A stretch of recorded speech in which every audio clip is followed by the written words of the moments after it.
लाखों प्रकार के प्राणियों में मनुष्य भी एक है।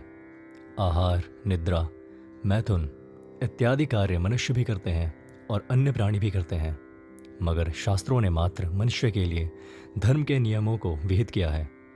धर्म के आचरण से परिशुद्ध होकर ज्ञानदीप को प्रज्वलित करने की योग्यता मानव शरीर धारण किए हुए जीवों के लिए ही संभव है। धर्म भ्रष्ट होकर दंड का अनुक्रमण भी केवल मनुष्य के लिए ही विहित है, अन्य प्राणियों के लिए नहीं। जीर्ण शरीर को त्याग कर जीव अन्य नए शरीर को धारण करता है। लाखों प्रकार के शरीरों को धारण करने वाले जीवियों को आत्मज्ञान की प्राप्ति तक दुख से कोई बचा नहीं सकता है तथा नित्य रोगों से भी वे मुक्त नहीं होते हैं।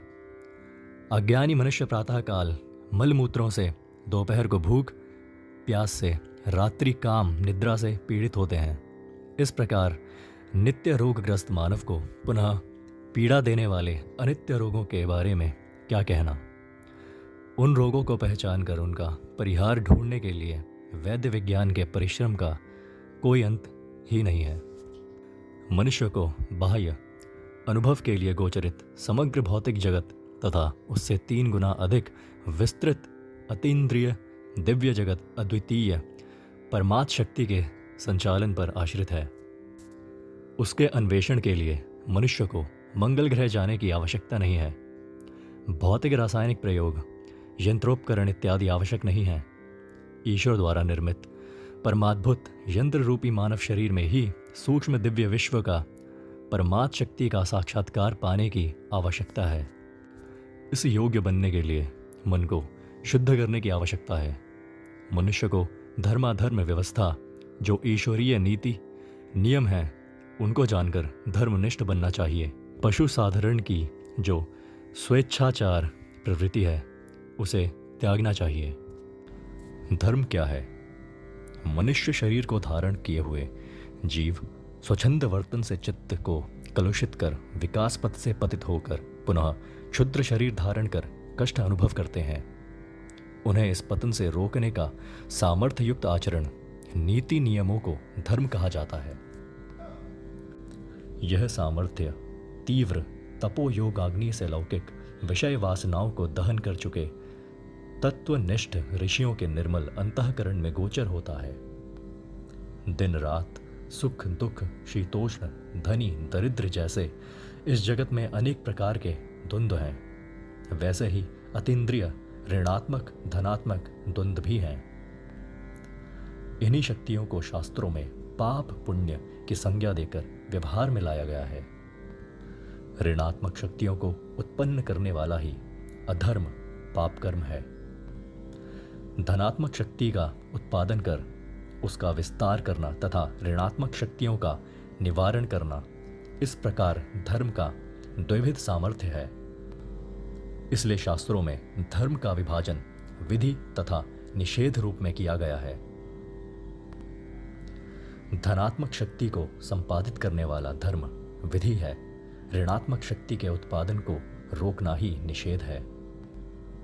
देवता पूजा, यागादि कार्य, दीन दरिद्रों को दान देना इत्यादि विधि है, अर्थात धनात्मक शक्ति को बढ़ाने वाले कार्य हैं।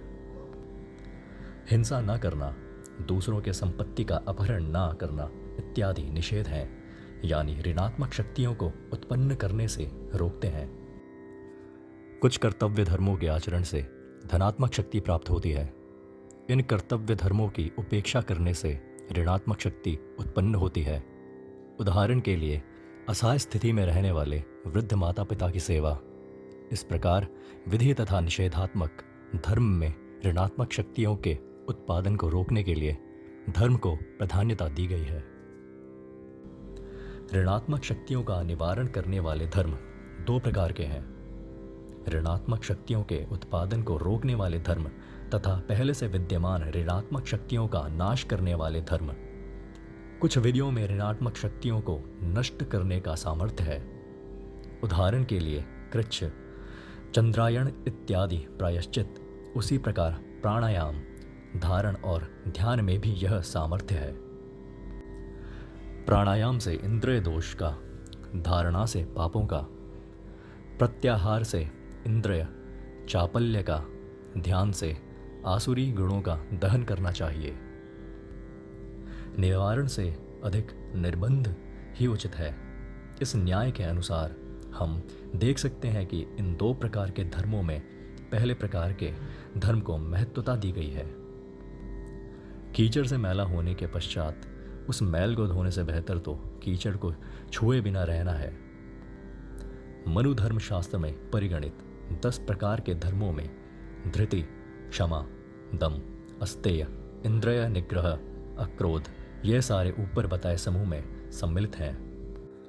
गौतम स्मृतियों में परिगणित 8 प्रकार के आत्मगुणों में क्षमा, अनसूया, अनायास, अकारपण्य, निस्पृहता ये सारे ऊपर बताए समूह में सम्मिलित हैं। पतंजलि द्वारा प्रणीत योग सूत्रों में परिगणित 5 प्रकार के यमों में अहिंसा, अस्तेय, ब्रह्मचर्य, अपरिग्रह ये सारे ऊपर बताए समूह के अंतर्गत हैं। वेदांत शास्त्र में परिगणित साधन चतुष्टय के अंतर्गत फल भोग विराग तथा समाधि षटक के अंतर्गत शम, दम, उपरति, तितिक्षा, समाधान ये सारे भी ऊपर बताए समूह में सम्मिलित हैं। ये धर्म मनुष्य को आध्यात्मिक विकास पथ में उच्च कोटि तक पहुंचने के लिए अनिवार्य साधन है। वेद तथा स्मृतियों में नित्य, नैमित्तिक और काम्य इस प्रकार 3 तरह के धर्म कर्म बताए गए हैं। इनमें नित्य तथा नैमित्तिक कर्म ऊपर बताए समूह में गिने जाएंगे। संध्योपासना, जप, अग्निहोत्र, होमादि कार्य नित्य कर्म है। ग्रहण, निमित्त, स्नान इत्यादि नैमित्तिक कर्म है। यह सब पाप निवारण के लिए हैं।